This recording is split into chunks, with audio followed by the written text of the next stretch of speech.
Hi, I'm Venus O'Hara. I make content about holistic self-love and I'm doing Vlogmas. Today is day 17 of Vlogmas. And if you've been following my Vlogmas journey, you will know that this is not a very festive Vlogmas at all. The reason why I wanted to do Vlogmas was to just increase my confidence on camera with daily uploads and connect more with you and share some content that's a bit different from my normal content.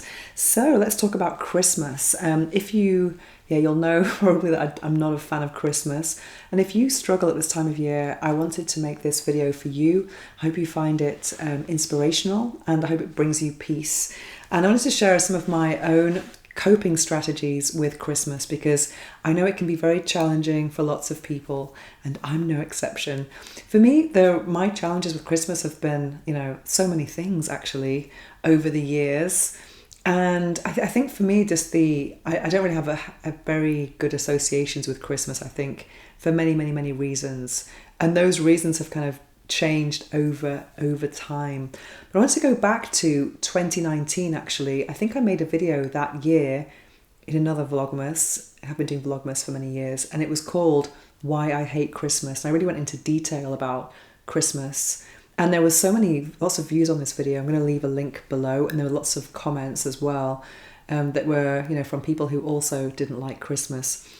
So in 2019, the reason why I was not liking Christmas was because I kind of was a workaholic. I just escaped into work, and I love what I do. I would consider one of the best jobs in the world, something I created myself. I'm following my passion, which is something that not many people have or able to do. Not many people even know what their purpose is. There's lots of talk about that, and when you do find it, and then you create something from nothing, and it goes well, then of course you can kind of get carried away with it. But also there are lots of ups and downs and unpredictability with the freelance life as well.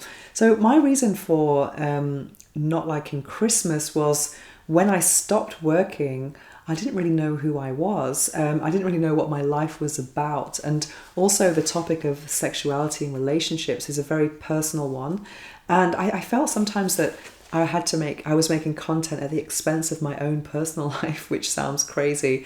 So in December 2019, in addition to making this video, I think it was 2019, called Why I Hate Christmas, I decided to declare an entire month of self-love. So I did so many different practices just to celebrate myself, to comfort myself. And for example, I went to this event. It was a breathwork and Ho'oponopono event. I've never done breathwork before. And Ho'oponopono, it sounds crazy. It sounds a bit weird if you don't know what it is. It's a Hawaiian meditation with 4 affirmations, which is, I think it's, I'm sorry, please forgive me, I love you, and thank you. So it sounds very simple, but it's actually quite profound because in those affirmations you have love, you have gratitude, and you have forgiveness, which are very high vibe emotions. And in this event that I went to, and breathwork, oh my God, breathwork is something that I find to be so healing and so amazing. There are lots of different techniques of breathwork, but in this event, it was incredible how you can access different states of mind and emotional states, especially through doing breath work. And everyone we were all lying down with a blanket over us with this amazing music and these affirmations, and then everyone was crying. It was a very beautiful release. It wasn't, I think sometimes we have to kind of release the sadness, and it was profound to share that experience in a room of strangers, which is a different type of intimacy. But I was really touched by that session. And then I did Reiki. I did a lot of different things here in Barcelona, and then I went away on my very first yoga retreat over Christmas. And I was wondering, who goes to a yoga retreat at Christmas? And it ended up, I was in the Alicante mountains, and it's kind of quite good weather there at Christmas time. And I wanted to escape the jingle bells and all of that stuff, the Queen's speech and all of these different traditions. And I did precisely that. So I think I've done many retreats since then, but retreats are a really wonderful thing to do as a solo traveler. It's kind of like escaping your life to face yourself in a beautiful way. And also the people you meet on retreats, you tend to have, I've had very deep experiences with them. Because I mean, usually when you meet strangers, it's like, hi, where are you from? What do you do?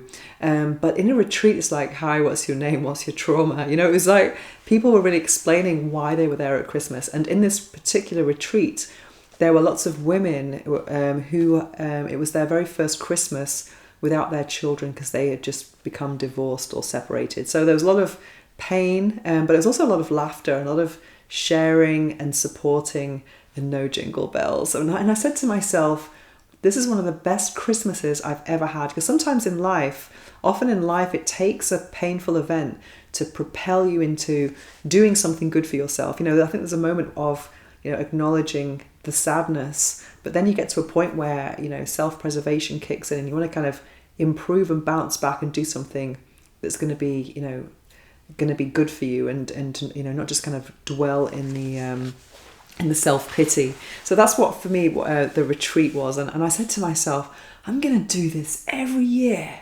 And there's one woman there who actually did different retreats every year all around the world, and I thought that was such a great ritual to have, and I really wanted to do the same. But we all know what happened the year after. So that plan just, you know, obviously was abandoned.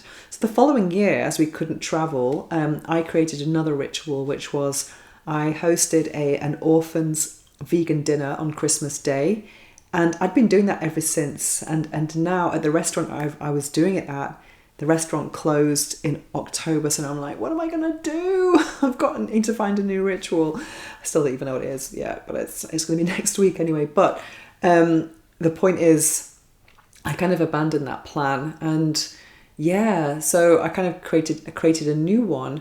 But I think what I want to share with this is my purpose of, you know, creating this kind of self-love ritual instead, and trying to analyze why I was so sad with my life when there's lots of great things, lots of great blessings, is that I wanted to really ask myself the question, why am I so sad at this time of year? And this is something you can actually do as a journaling prompt.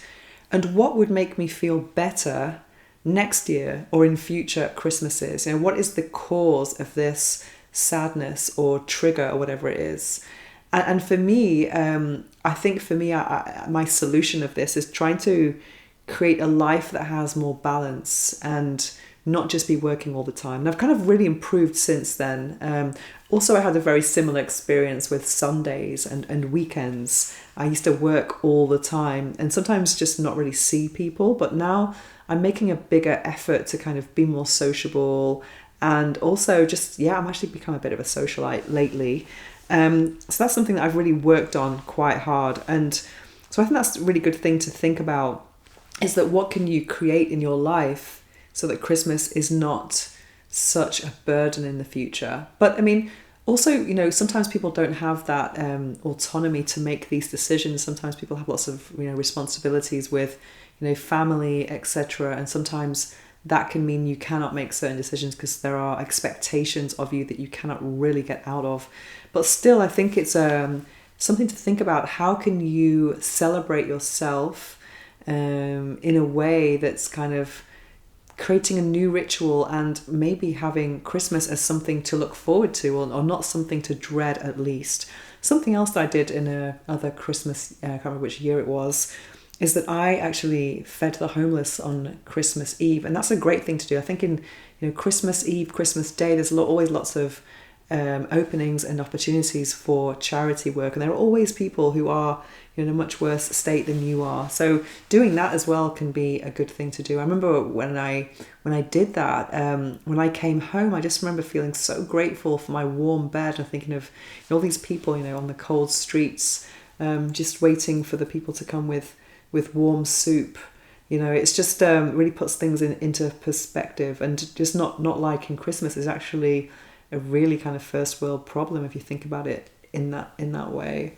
Yeah, so anyway, I hope this video gives you some food for thought about Christmas and how to cope, and maybe think about what is it about your life, because it's generally the personal life that makes Christmas so triggering. Like that could be your relationship, your family dynamics, your home, what you're doing when you're not working.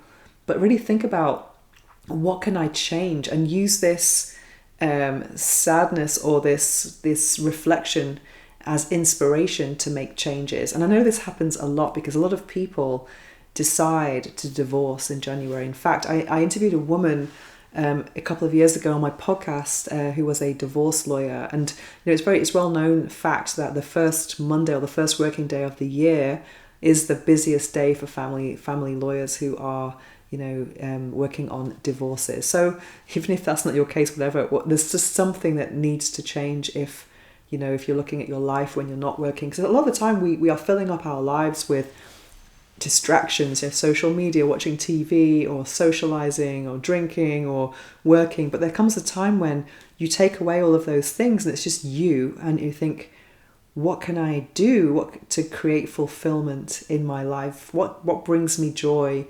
And is there enough of it in my life? How can I bring that into my life? So I think it's something to think about anyway.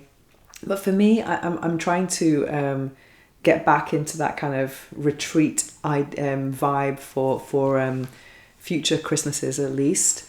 And just really try to celebrate myself as much as possible, and know that every day is a blessing, no matter what the date is.